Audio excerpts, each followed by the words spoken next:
ಶ್ರೀ ಗುರುಭ್ಯೋ ನಮಃ. ಜ್ಯೋತಿಷ್ಯ ಜಾಗೃತಿ ಕಾರ್ಯಕ್ರಮಕ್ಕೆ ನಿಮ್ಮೆಲ್ಲರಿಗೂ ಆತ್ಮೀಯ ಸ್ವಾಗತ. ನಾನು ಜೋಶಿ ಆಸ್ಟ್ರೋಸ್ಕೋಪ್ ಚಾನಲ್ನಿಂದ ಡಾಕ್ಟರ್ ಪವನ್ ಜೋಶಿ.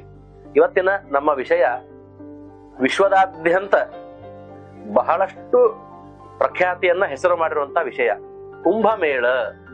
ಮಹಾಕುಂಭ ಪ್ರಯಾಗರಾಜದ 144 ವರ್ಷಕ್ಕೆ ಒಮ್ಮೆ ಬರುವಂತಹ ಶ್ರೇಷ್ಠವಾದ ಮೋಕ್ಷಪ್ರದಾಯಕವಾದ ಪಾಪ ನಿವಾರಣೆಯನ್ನು ಮಾಡುವಂತಹ ಮಹಾಸ್ನಾನ ಕುಂಭಸ್ನಾನ.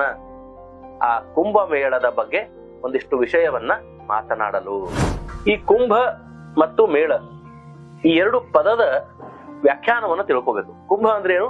ಮಡಿಕೆ, ಗಡಿಗೆ, ಬಿಂದಿಗೆ. ಅದನ್ನ ಸಂಸ್ಕೃತದಲ್ಲಿ ಕುಂಭ ಅಂತ ಕರೀತಾರೆ.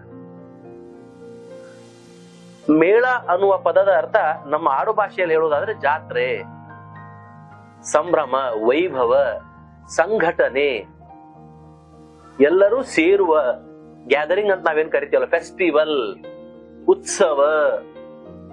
ಅಂದರೆ ಆ ಕುಂಭ ಅನ್ನುವ ಕ್ಷೇತ್ರಕ್ಕೆ ಹೋಗಿ ಅಲ್ಲಿ ಆ ಪವಿತ್ರವಾದ ಕಾರ್ಯಗಳು, ಸ್ನಾನ, ತರ್ಪಣ, ಧ್ಯಾನ, ಜಪ, ಯೋಗ, ಪೂಜೆ, ಹೋಮ, ಏನು ಧಾರ್ಮಿಕ ಕರ್ಮಗಳನ್ನು ಅವನನ್ನ ಮಾಡಿ ಆ ಪುಣ್ಯ ಕ್ಷೇತ್ರದಲ್ಲಿ ಬರುವಂತಹ ಹೆಚ್ಚು ಪುಣ್ಯವನ್ನು ಗಳಿಸುವಂತಹ ಒಂದು ಪ್ರಯತ್ನ. ಇದನ್ನ ನಾವು ಕುಂಭ ಮೇಳ ಅಂತ ಕರಿತೀವಿ. ಈ ಕುಂಭ ಮೇಳದ ಪದದ ಅರ್ಥ ಮಡಿಕೆಯ ಜಾತ್ರೆ ಅಂತ ನಮ್ಮ ಕನ್ನಡ ಭಾಷೆಯಲ್ಲಿ ನಾವು ಕರೆಯಬಹುದು. ಈ ಕುಂಭ ಮೇಳವು ಭಾರತದಲ್ಲಿ 4 ಪುಣ್ಯ ಕ್ಷೇತ್ರಗಳಲ್ಲಿ ನಡೀತದೆ. ಒಂದನೇದ್ದು ಹರಿದ್ವಾರದಲ್ಲಿ, ಎರಡನೇದ್ದು ಉಜ್ಜಯಿನಿಯ ಮಹಾಕಾಲದಲ್ಲಿ, ಮೂರನೇದ್ದು ನಾಸಿಕಿನ ತ್ರಯಂಬಕೇಶ್ವರ ಸನ್ನಿಧಾನದಲ್ಲಿ, ಮತ್ತೆ ಅತಿ ಶ್ರೇಷ್ಠವಾದ ಪ್ರಯಾಗರಾಜದಲ್ಲಿ. ಎಲ್ಲಿ ಗಂಗಾ, ಯಮುನಾ, ಸರಸ್ವತಿ, ಗುಪ್ತಗಾಮಿನಿಯಾದ ಸರಸ್ವತಿ ತ್ರಿವೇಣಿ ಸಂಗಮವಾಗುತ್ತದೆಯೋ ಆ ಪುಣ್ಯಕ್ಷೇತ್ರದಲ್ಲಿ ಈ ಕುಂಭಮೇಳಗಳು ನಡೆಯುತ್ತದೆ. ಹಾಗಾದರೆ ಈ 4 ಕ್ಷೇತ್ರದಲ್ಲಿ ಯಾಕೆ ಕುಂಭಮೇಳ ನಡೀತದ? ಬೇರೆ ಕಡೆ ನದಿ ಇಲ್ಲೇನು? ಬೇರೆ ಕಡೆ ಸಮುದ್ರಗಳಿಲ್ಲೇನು? ಕನ್ಯಾಕುಮಾರಿ ಹತ್ರ ತ್ರಿವೇಣಿ ಸಂಗಮ, 3 ಸಮುದ್ರಗಳೇ ಸೇರ್ತಾವ. ಯಾಕೆ ಅದು ಶ್ರೇಷ್ಠ ಅಲ್ಲೇನು? ಹಾಗಾದ್ರೆ ಇಲ್ಲಿ ಒಂದು ಪುರಾಣದಲ್ಲಿ ಕುಂಭಮೇಳದ ಬಗ್ಗೆ ಉಲ್ಲೇಖ ಇರ್ಲಿಕ್ಕಿಲ್ಲ, ಆದ್ರೆ ಕುಂಭ ಸ್ನಾನದ ಬಗ್ಗೆ ಉಲ್ಲೇಖ ಅದ. ಹಿಂದೆ ನಾವು ಬೇರೆಷ್ಟು ಪುರಾಣಗಳಲ್ಲಿ, ಉದಾಹರಣೆಗೆ ಈಗ ನಾವು ವಾಯು ಪುರಾಣ ತಗೊಳ್ಳೋಣ. ಅದರಲ್ಲಿ ಒಂದ್ ಕಡೆ ಬರ್ತದ, ದೇವತೆಗಳು ಮತ್ತು ದಾನವರು ಅಂದ್ರೆ ರಾಕ್ಷಸರು ಮತ್ತು ದೇವರು ಹೋರಾಟ ಮಾಡ್ತಾ ಇರಬೇಕಾದಾಗ ಸಮುದ್ರದ ಆಳದಲ್ಲಿ ಮಂಥನ ಒಂದು ಪರ್ವತವನ್ನ ತಂದು ಆ ಪರ್ವತಕ್ಕೆ ಹಾವನ್ನ ಹಗ್ಗವನ್ನ ಮಾಡಿ ಆ ಸಮುದ್ರ ಮಂಥನ ಮಾಡ್ತಾರ, ಸಮುದ್ರವನ್ನ ಕಡಿತಾರ. ಆ ಕಡದಾಗ ಏನೇನೋ ಒಳ್ಳೇದು ಕೆಟ್ಟದ್ದೆಲ್ಲ ಬರ್ತಾವ. ಅವಾಗ ಹಾಲ ವಿಷ ಬಂತು. ಈಶ್ವರ ಅದನ್ನ ಕುಡದ ವಿಷಕಂಠನಾದ, ನೀಲಕಂಠನಾದ. ಮಹಾಲಕ್ಷ್ಮಿ ಬಂದ್ಲು, ವಿಷ್ಣುವನ್ನ ಆವರಿಸ್ಕೊಂಡ್ಲು. ಹಿಂಗೆ ಪಾರಿಜಾತ ಬಂತು, ಐರಾವತ ಬಂತು, ಕಾಮಧೇನು ಬಂತು, ಬೇಕಾದಷ್ಟು ಪದಾರ್ಥಗಳು ಬಂದು. ಆದರೆ ಅದರ ಜೊತೆಗೆ ಬಂದಿದ್ದು ಅಮೃತ, ನೆಕ್ಟರ್. ಆ ಅಮೃತವು ರಾಕ್ಷಸರ ಪಾಲಕ್ಕೆ ಹೋಗ್ಬಿಡ್ತದ. ಇನ್ನು ರಾಕ್ಷಸರೆಲ್ಲ ಅಮರರಾದರೆ, ಅವರು ಸಾವೇ ಇಲ್ಲದಂತಾದರೆ ಇಡೀ ಸೃಷ್ಟಿ ಸರ್ವನಾಶ ಆಗ್ತದಂತ ಹೇಳಿ ಜಗತ್ ರಕ್ಷಕನಾದಂತಹ ಮಹಾವಿಷ್ಣು ಮೋಹಿನಿ ಅವತಾರವನ್ನ ತಾಳಿ ಆ ಅಸುರರನ್ನೆಲ್ಲ ಮನಸ್ಸನ್ನ ಚಂಚಲಗೊಳಿಸಿ ಆ ಅಮೃತಮಯವಾದಂತಹ ಗಡಿಗೆ, ಮಡಿಕೆ, ಕುಂಭ, ಆ ಅಮೃತದ ಕುಂಭವನ್ನ ತಗೊಂಡು ಸಾದಾ ಹಾಲಿನ ಕುಂಭವನ್ನು ಅವರಿಗೆ ಕೊಟ್ಬಿಡ್ತಾನೆ. ಆ ಅಮೃತದ ಕುಂಭ, ಅಮೃತ ಹೊಂದಿರುವಂತಹ ಕುಂಭವನ್ನ ತರುವ ಸಮಯದಲ್ಲಿ ಒಂದು 4 ಹನಿ ಆ ಅಮೃತ ಭೂಮಿ ಮೇಲೆ ಬೀಳ್ತದೆ.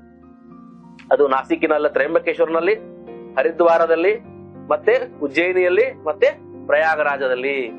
ಈ 4 ಕ್ಷೇತ್ರದಲ್ಲಿ ಆ ಅಮೃತದ ಹನಿ ಬಿದ್ದಿರುವುದರಿಂದ ಈ ಕ್ಷೇತ್ರದಲ್ಲಿ ಕುಂಭಸ್ನಾನವನ್ನ ಮಾಡುವುದರಿಂದ ಆ ಕುಂಭದಿಂದ ಬಿದ್ದಂತ ಅಮೃತವು ಎಲ್ಲೆಲ್ಲಿ ಬಿತ್ತು ಅವೆಲ್ಲವೂ ಕುಂಭಸ್ನಾನಕ್ಕೆ ಯೋಗ್ಯವಾದದ್ದು ಅಂತ ಒಂದು ಹೊಸ ಪರಂಪರೆ ಆರಂಭವಾಯಿತು.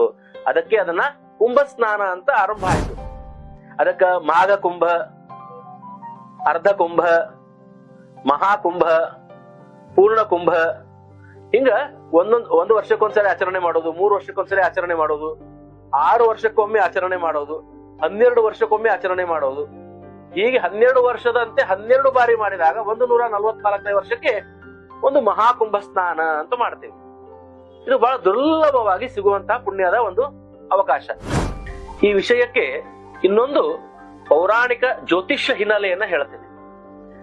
ಸಮುದ್ರ ಮಂಥನದಲ್ಲಿ ಅಮೃತವು ರಾಕ್ಷಸರ ಪಾಲಾದಾಗ ಮೋಹಿನಿ ಅವತಾರವನ್ನ ತಾಳಿ ಆ ವಿಷ್ಣು ಆ ಅಮೃತದ ಕುಂಭವನ್ನ ಮಡಕೆಯನ್ನ ಧನ್ವಂತರಿ ದೇವರ ಕೈಯಲ್ಲಿ ಕೊಡ್ತಾನೆ.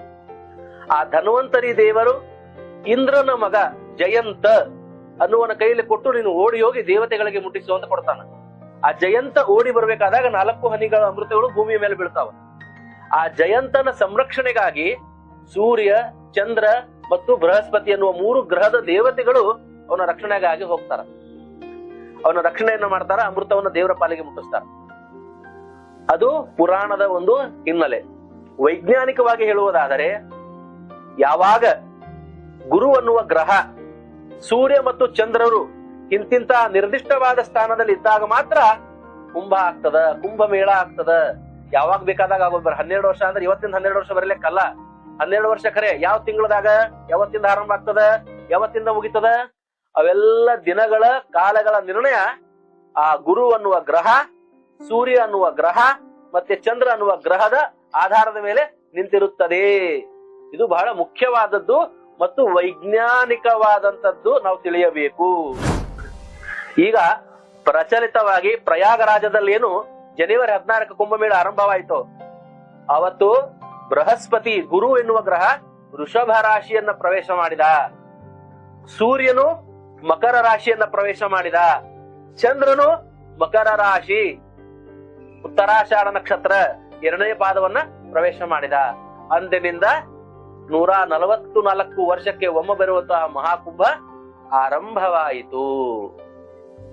ಅಲ್ಲಿಂದ ಫೆಬ್ರವರಿ 26 ಶಿವರಾತ್ರಿಯ ದಿವಸ ಈ ಮಹಾಕುಂಭದ ಮಹಾಪರ್ವ ಕಾಲ ಅಂತ್ಯಗೊಳ್ಳಲಿದೆ. ತ್ರಯಂಬಕೇಶ್ವರದಲ್ಲಿ ಯಾವಾಗ ಬೃಹಸ್ಪತಿ ಎನ್ನುವ ಗ್ರಹ ಸಿಂಹ ರಾಶಿಯನ್ನು ಪ್ರವೇಶ ಮಾಡ್ತಾನೋ, ಸೂರ್ಯ ಮತ್ತು ಚಂದ್ರರು ಕರ್ಕ ರಾಶಿಯನ್ನು ಪ್ರವೇಶ ಮಾಡ್ತಾರೋ, ಆವಾಗ ಸಿಂಹ ಕುಂಭ ಅಂತಾನೆ ಹೆಸರು. ಅದಕ್ಕೆ ನಾಸಿಕಿನಲ್ಲಿ ಸಿಂಹ ಕುಂಭ ಮೇಳ ಅಂತಾನೆ ಆರಂಭ ಆಗ್ತದೆ. ಅಲ್ಲಿ ಕುಂಭಮೇಳ ನಾಸಿಕಿನಲ್ಲಿ ಆರಂಭ ಆಗ್ತದೆ. ಹೀಗೆ ಬೃಹಸ್ಪತಿ ಅನ್ನುವ ಗ್ರಹ ವೃಷಭ ರಾಶಿ, ಕುಂಭರಾಶಿ, ಸಿಂಹ ರಾಶಿ ಇಂಥ ರಾಶಿಯಲ್ಲಿದ್ದಾಗ, ಸೂರ್ಯ ಚಂದ್ರರು ಅಂತಿಂತ ರಾಶಿಗೆ ಬಂದಾಗ ಮಾತ್ರ ಆ ಕುಂಭಮೇಳ ಆರಂಭ ಆಗ್ತದ. ಅದರ ಪರ್ವಕಾಲ ಆರಂಭ ಆಗ್ತದ. ಅದರ ಪುಣ್ಯದ ಅವಧಿ ಆರಂಭ ಆಗ್ತದ. ಜನರಿಗೆ ಮೋಕ್ಷಕ್ಕಾಗಿ, ಪಾಪ ವಿಮೋಚನೆಗಾಗಿ ಒಂದು ದಾರಿ. ಈ ಕುಂಭಮೇಳದ ಇತಿಹಾಸವನ್ನು ನೋಡಿದಾಗ ನಮಗೆ 18 ಪುರಾಣಗಳಲ್ಲಾಗಲಿ, ರಾಮಾಯಣ ಮಹಾಭಾರತದಲ್ಲಾಗಲಿ ಇದರ ಉಲ್ಲೇಖ ನಮಗೆ ಸಿಗೋದಿಲ್ಲ. ಕಾರಣ ಅಲ್ಲಿ ಕುಂಭಸ್ನಾನದ ಮಹತ್ವವನ್ನು ಹೇಳಿದ್ದಾರೆ ಹೊರತಾಗಿ ಈ ಕುಂಭಸ್ನಾನದ ಸಮಯದಲ್ಲಿ ಭಾರತಾದ್ಯಂತ ಎಲ್ಲರೂ ಸಂಘಟಿತರಾಗಿ ಒಂದು ಜಾತ್ರೆ, ಒಂದು ಮಹೋತ್ಸವ, ಒಂದು ಸಂಭ್ರಮದ ರೀತಿಯಲ್ಲಿ ಈಗ 1000-2000 ವರ್ಷದಿಂದ ನಾವು ನೋಡಬಹುದು. ಅನೇಕ ಪಾಶ್ಚಾತ್ಯರು, ವಿದೇಶಿಯರು ಭಾರತಕ್ಕೆ ಬಂದಾಗ, ಭಾರತದ ದರ್ಶನ ಮಾಡಲಿಕ್ಕೆ ಬಂದಾಗ ಅವರು ತಮ್ಮ ಅನುಭವವನ್ನು ಇತಿಹಾಸ ಗ್ರಂಥಗಳಲ್ಲಿ ಬರೆದಿದ್ದಾರೆ. 2ನೇ ಶತಮಾನದಲ್ಲಿ ಚೈನೀಸರು, ಬ್ರಿಟಿಷರು, ಮುಘಲರು ಹೀಗೆ ಹಲವಾರು ವಿದೇಶಿಯರು ಕೂಡ ಈ ಕುಂಭ ಸ್ನಾನದ ಬಗ್ಗೆ, ಕುಂಭ ಮೇಳದ ಬಗ್ಗೆ ಉದಾಹರಣೆ ಉಲ್ಲೇಖನೆಯನ್ನ ಮಾಡಿದ್ದಾರೆ. ಅನೇಕ ಕಡೆ ಶಂಕರಾಚಾರ್ಯರು, ಬೇರೆ ಬೇರೆ ಸಾಧು ಸತ್ಪುರುಷರು, ದೊಡ್ಡ ದೊಡ್ಡ ಆಚಾರ್ಯರು ಇದರ ಬಗ್ಗೆ, ಇದರ ವರ್ಣನೆಯ ಮಹತ್ವವನ್ನು ಹೇಳಿದ್ದಾರೆ. ಹಾಗಾಗಿ ಸಂಶಯ, ಸಂದೇಹ ಮಾಡದೆ ಇದು ಬಹಳ ಪವಿತ್ರವಾದದ್ದು, ಶ್ರೇಷ್ಠವಾದದ್ದು. ಯಾರಿಗೆ ನಾವು ಪ್ರತ್ಯಕ್ಷವಾಗಿ ಪ್ರಯಾಗರಾಜಕ್ಕೆ ಹೋಗಿ ಆ ಮಹಾಕುಂಭ ಎನ್ನುವ ಪವಿತ್ರವಾದ ಪರ್ವಕಾಲದಲ್ಲಿ ಭಾಗಿಯಾಗಿ ಆ ಹಿಂದೆಂದೂ ಕಣ್ಣಿಗೆ ಕಾಣದಂತಹ ವೈಭವವನ್ನು ನೋಡಿ ಅಲ್ಲಿ ಸ್ನಾನವನ್ನು ಮಾಡಿ ಪುನೀತರಾಗಲು ಅವಕಾಶವಿಲ್ಲವೆಂದರೆ, ಮನೆಯಲ್ಲಿಯೇ ದೇವರನ್ನ ಹೇಗೆ ಪ್ರಾರ್ಥಿಸಿ ನೀವು ನಿತ್ಯ ಮಾಡುವ ಸ್ನಾನದ ನೀರೇ ನಿಮಗೆ ಪ್ರಯಾಗರಾಜದ ತ್ರಿವೇಣಿ ಜಲವಾಗಿ ಹೇಗೆ ಪರಿವರ್ತಿಸಬಹುದು, ಯಾವ ದೇವರ ಶ್ಲೋಕವನ್ನು ಹೇಳುವುದರಿಂದ ಈ ಒಂದು ಪವಿತ್ರತೆ ನಿಮಗೆ ಸಿಗ್ತದೆ ಅನ್ನೋದನ್ನ ನಾನು ಈಗ ನಿಮಗೆ ಸ್ಪಷ್ಟವಾಗಿ ತಿಳಿಸಿ ಹೇಳ್ತೇನೆ. ಈಗ ನಿಮ್ಮ ಸ್ಕ್ರೀನ್ ಮೇಲೆ ಒಂದು ಶ್ಲೋಕ ಡಿಸ್ಪ್ಲೇ ಆಗ್ತದ. ಆ ಶ್ಲೋಕವನ್ನ ಬೆಳಗ್ಗೆ ಎದ್ದ ತಕ್ಷಣ ಸ್ನಾನ ಮಾಡುವ ಪೂರ್ವದಲ್ಲಿ ಒಂದು ತುಳಸಿ ದಳವನ್ನು ಹಾಕಿ, ತುಳಸಿ ಕಟ್ಟೆಯಲ್ಲಿರ್ತಕ್ಕಂಥ ಒಂದು ಮೃತ್ತಿಕೆಯನ್ನು ತಂದು ಅದರಲ್ಲಿ ಹಾಕಿ ಆ ನೀರಿನಿಂದ ಈ ಶ್ಲೋಕವನ್ನು ಹೇಳುತ್ತಾ ಸ್ನಾನ ಮಾಡಿ. ನಮಾಮಿ ಗಂಗೆ ತವ ಪಾದ ಪಂಕಜಂ ಸುರಾಸುರೈರ್ವಂದಿತ ದಿವ್ಯ ರೂಪಂ ಮುಕ್ತೇ ಚ ಮುಕ್ತೇ ಚ ದದಾಸಿ ನಿತ್ಯಂ ಭಾವಾನುಸಾರೇಣ ಸದಾ ನರಾಣಾಂ ಗಂಗಾ ಗಂಗೇತಿ ಯೋ ಬ್ರೂಯಾತ್ ಯೋಜನಾನಾಂ ಶತೈರಪಿ ಮುಚ್ಯತೆ ಸರ್ವ ಪಾಪೇಭ್ಯೋ ವಿಷ್ಣು ಲೋಕಂ ಸ ಗಚ್ಚತಿ ಭಾಗೀರಥಿ ಭೋಗವತಿ ಜಹನ್ನವಿ ತ್ರಿದಶೇಶ್ವರಿ ದ್ವಾದಶೈತಾನಿ ನಾಮಾನಿ ಯತ್ರ ಯತ್ರ ಜಲಾಶಯೇ ಪುಷ್ಕರಾಭ್ಯಾನಿ ತೀರ್ಥಾನಿ ಗಂಗಾಭ್ಯಾ ಸರಿತಸ್ಥಿತ ಆಗಚ್ಚಂತು ಪವಿತ್ರಾಣಿ ಸ್ನಾನ ಕಾಲೇ ಸದಾ ಮಮ. ಈ ರೀತಿ ಹೇಳಿ ಆ ದೇವಿಯಲ್ಲಿ ಪ್ರಾರ್ಥಿಸಿ ಗಂಗಾ, ಯಮುನಾ, ಗೋದಾವರಿ, ಸರಸ್ವತಿ, ನರ್ಮದಾ, ಸಿಂಧು, ಕಾವೇರಿ ಈ 7 ಮಹಾನದಿಗಳ ಪುಣ್ಯದ ಸ್ನಾನದ ಫಲ ನಿಮಗೆ ಪ್ರಾಪ್ತವಾಗಲಿ ಎಂದು ಪ್ರಾರ್ಥಿಸಿ ನೀವು ಸ್ನಾನವನ್ನು ಮಾಡಿ ನಿಶ್ಚಿತವಾಗಿ ಪ್ರಯಾಗ ಮಹಾಕುಂಭ ಸ್ನಾನದ ಫಲವೇ ನಿಮಗೆ ದೊರೆಯುತ್ತದೆ ಎಂದು ನಾನು ಭಾವಿಸುತ್ತೇನೆ. ಹಾಗೆ ಕೂಡ ಈ ಶ್ಲೋಕದ ಅರ್ಥವೂ ಹೇಳುತ್ತದೆ. ದಯವಿಟ್ಟು ಈ ಮಹಾಕುಂಭದ ಮಹತ್ವವನ್ನ, ಅದರ ಗರಿಮೆಯನ್ನ, ಮಹಿಮೆಯನ್ನ ಹೆಚ್ಚಿಸಿ ಸಾಧ್ಯವಾದರೆ ಹೋಗಿ ಬನ್ನಿ. ಸಾಧ್ಯವಾಗದಿದ್ದರೆ ಈ ಶ್ಲೋಕವನ್ನು ಮನೆಯಲ್ಲಿ ಪಠಿಸಿ ಕೃತಾರ್ಥರಾಗಿ ಎಂದು ಆಶಿಸುತ್ತಾ ಈ ಮಹಾಕುಂಭದ ಯಥಾಶಕ್ತಿ ಮಾಹಿತಿಯನ್ನು ತಮಗೆ ನೀಡಿದ್ದಕ್ಕಾಗಿ ನಾನು ಬಹಳ ಸಂತೋಷವನ್ನು ವ್ಯಕ್ತಪಡಿಸ್ತಾ ಇದ್ದೇನೆ. ಎಲ್ಲರಿಗೂ ಶುಭವಾಗಲಿ. ನಮಸ್ಕಾರ.